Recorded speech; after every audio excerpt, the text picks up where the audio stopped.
Friends, இப்போ நம்ம chicken 65 biryani எப்படி செய்யுதுன்னு பார்ப்போம். அதுக்கு நம்ம 65 மசாலா செஞ்சுக்குருவோம். கோழியை சுத்தம் செஞ்சு சிக்கன் 65 மசாலா போட்டு இஞ்சி பூண்டு விழுது கொஞ்சம், எலுமிச்சை சாறு, சோள மாவு, மைதா மாவு 3 ஸ்பூன், முட்டை 1, உப்பு தேவைக்கேற்ப சேர்த்து அரை மணி நேரம் ஊற வச்சு நம்ம வானலியில் எண்ணெயை ஊற்றி ஒவ்வொரு துண்டாக எடுத்து எண்ணெய் சூடானோன்னே மீடியம் ஃப்ளேமில் வச்சு நம்ம பொரிச்சு எடுத்துக்கணும். அதுக்கு முன்னாடி நம்ம ஸ்பான்சர் பார்த்துருவோம்.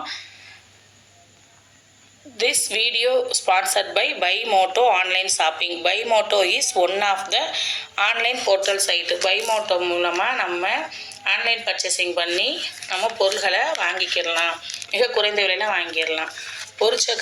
பொரிச்ச சிக்கனை எடுத்து ஒன்று ஒன்றா தட்டில் வச்சு எடுத்து வச்சுக்கிட்டு இப்போ நம்ம பிரியாணி எப்படி செய்யுதுன்னு பார்ப்போம். அதுக்கு 4 பல்லாரி வெங்காயம், 4 தக்காளி, பச்சை மிளகா, புதினா மல்லி இலையை சுத்தம் செஞ்சு கழுவி நறுக்கி வச்சுக்கிறோம். கட் பண்ணிவிட்டு கோழி பொரிச்ச எண்ணெயை அடிக்கனமான சட்டியை வச்சு ஊற்றி வெங்காயத்தை போட்டு அதில் நல்லா வதக்கணும். பிறகு தேவைக்கேற்ப உப்பு சேர்த்து வெங்காயம் நல்லா முருகிற அளவுக்கு வதக்கணும். வதக்கிட்டு அதில் இஞ்சி பூண்டு பேஸ்ட்டு சேர்க்கணும். இஞ்சி பூண்டு பேஸ்ட்டு சேர்த்து நல்லா வதக்கின பின்னாடி தக்காளி சேர்க்கணும். தக்காளியும் பச்சை மிளகாயும் சேர்த்து நல்லா வதக்கணும். நம்ம சிம்மில் வச்சு வதக்கணும். அதோட புதினா மல்லி இலையை சேர்த்து அதையும் நல்லா வதக்கிட்டு லோ ஃப்ளேமில் வச்சு வதக்கணும். கருகிடக்கூடாது. கருகி அடி பிடிச்சிச்சின்னா பிரியாணி பிடிச்ச ஸ்மெல்லு வரும், அவ்வளோ நல்லா இருக்காது. வதக்கிட்டு கரம் மசாலா பொடி சேர்க்கணும். கரம் மசாலா பொடி சேர்த்து வதக்கிட்டு மிளகாய் தூள் சேர்க்கணும்.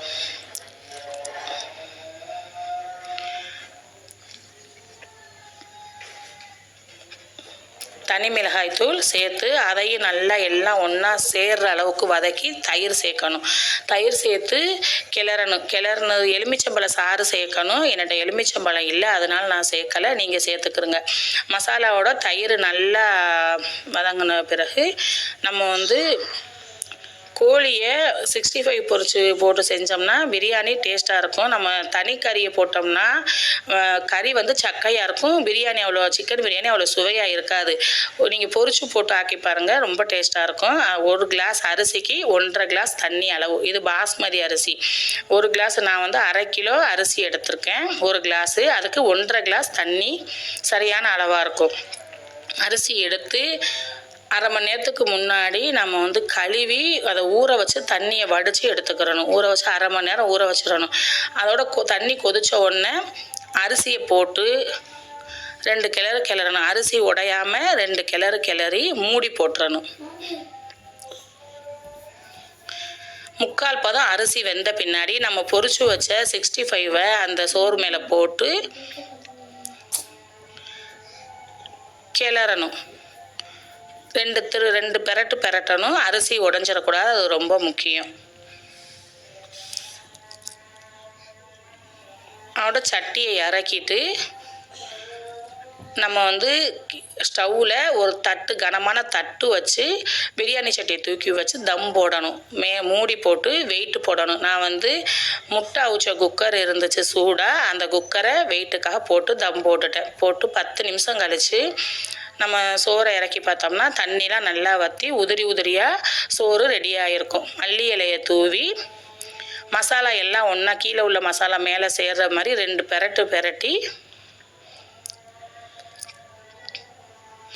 தட்டில் நம்ம பரிமாறலாம். அரிசி உடையாமல் வந்திருக்கு பிரியாணி அரிசி.